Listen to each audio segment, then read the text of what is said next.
Testing hundreds of sensor modules by hand is expensive and slow. Today, I'll show you my dirt cheap testing solution that works across multiple module types with different pinouts. Let's dive in.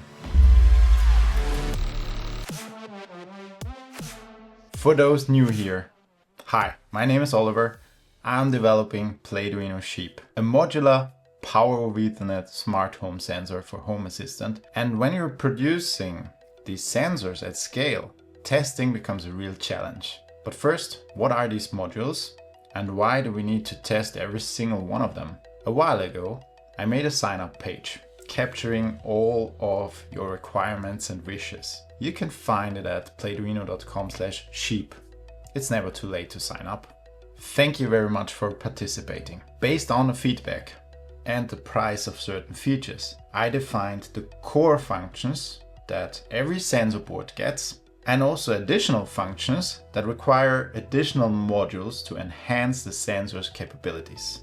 Things that not everyone needs and things that you don't necessarily need in every room. Let's jump right into these additional functions. For presence detection, I got the feedback that many of you prefer the millimeter wave sensors. So the core PCB is compatible with millimeter wave sensor modules. I did some tests, they are great. Millimeter wave sensors are hard to develop, so I will use existing modules for that. I did, however, create the following modules. An ambient light sensor based on a VEML 7235, temperature, humidity and air pressure based on a BME 280, temperature, humidity, air pressure and VOC that are volatile organic compounds. If you're interested in air quality, I made a video. You might be interested in that one.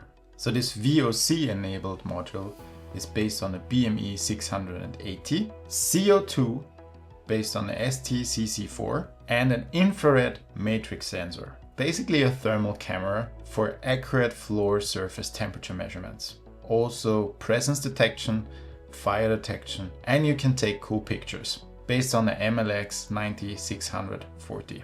All of my sensors use I2C to communicate with the ESP32 on the sensor core PCB. 4 of these 5 modules require very little data exchange, but for one of them, you want to send as much data as quickly as possible. Can you already guess which one it is? Well, first let me mention the sponsor of today's video, JLCPCB. I've used JLCPCB's 4-layer PCB service in a lot of projects over the last few months, and they've proven to be highly reliable and fast delivering. In fact, I didn't just order empty PCBs.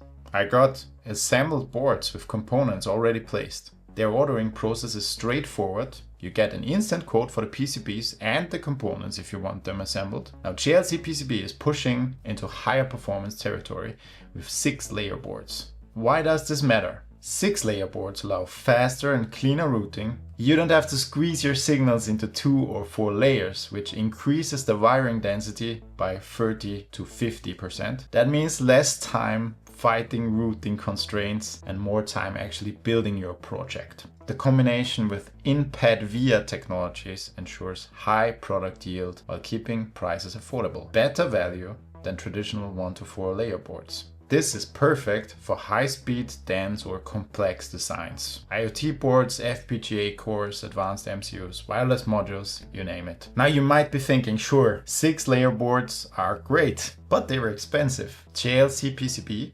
offers some of the most competitive prices in the industry, plus an additional $33 coupon for new users. This makes professional level multi-layer design actually accessible for makers and small teams. Use the link in the pinned comment to get a limited time $33 coupon for JLCPCB's 6-layer PCBs and order boards up to 100 x 100 millimeters for just $2. Thank you JLCPCB for sponsoring. Now back to the video. So which sensor is the one that you want to push to the limit?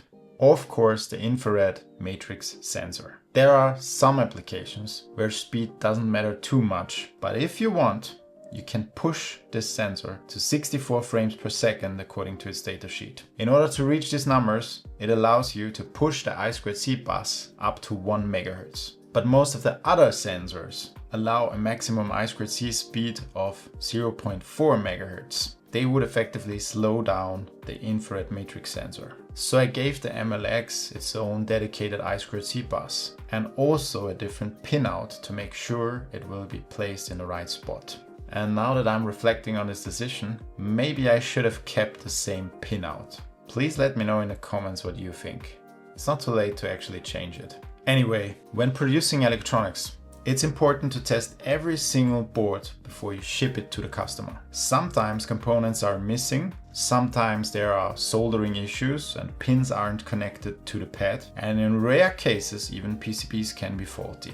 So I designed this sensor tester based on the Raspberry Pi Pico. Why did I use the Pico? Because it has two I2C interfaces. It runs on 3.3 volts, like my sensor modules, and it's super cheap. You can also program it using the Arduino IDE, almost like an Arduino. It's a little bit weird because the RP2040, the chip, keeps mounting as a flash drive, but it works. Now, judging by its size, I made a lot of mistakes during the design of this board.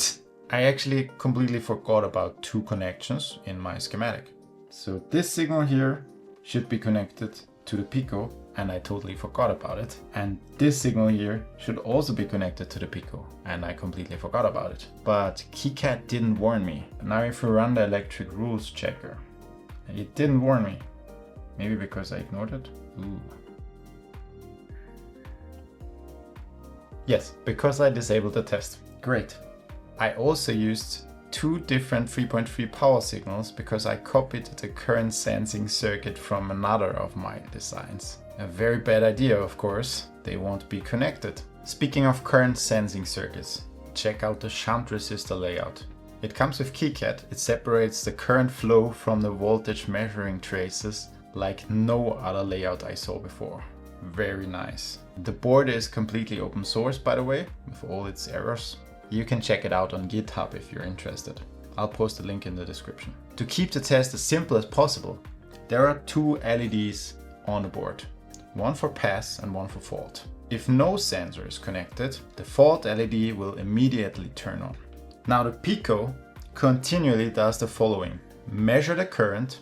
If the current is above 15 milliamps, try to connect to the infrared matrix sensor, because it is the only one that has that high of a current consumption. 15 milliamps is actually the minimum current consumption according to the datasheet. After measuring the current, the second step, enable I2C interface 1 if it is the infrared matrix sensor, or the I2C interface 2 if it's any other sensor. For this, let me quickly explain how I2C works. You have an SDA line for data transfer and an SCL line for the clock. Both have pull-up resistors, so the signal will be high if there is no activity on the bus. Any device connected to the bus can now pull the signal down to change it from high to low.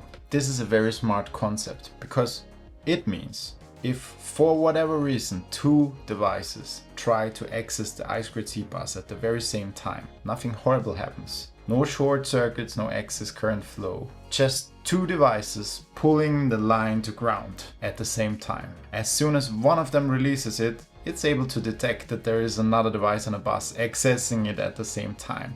We also call that a collision. But normally there are no collisions on the I2C bus. There is usually one master and multiple slaves. Nowadays we call them clients on the bus. So in this setup, there are no collisions. Clients, for example sensors, only send data if the master, for example ESP32, explicitly asks them to. Clients, however, are able to delay the clock line if the master releases it before they're done with their task.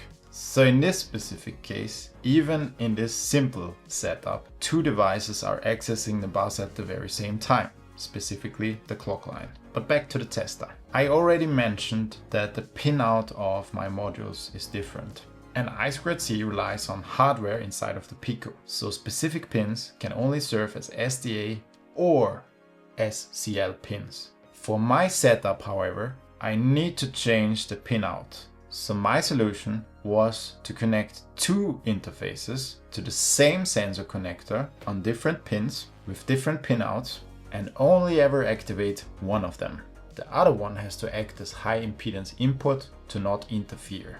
And that actually did the trick and it works great. So now that the Pico knows which sensor it will try to connect to, it activates and deactivates the I2C interfaces accordingly and tries to connect to the sensor module. It does this as quickly as possible over and over again. It has a list of possible sensors, and if one of them works, the pass LED gives you the feedback that the module is working as it should. If you're interested in buying this sensor, please sign up at playdrino.com/sheep. I am working hard to get it to the market as soon as possible. If this video was helpful, please like and subscribe to this channel. Also make use of the hype function. If you're interested in what keeps me up at night, check out this video. Thank you for watching. See you in the next video.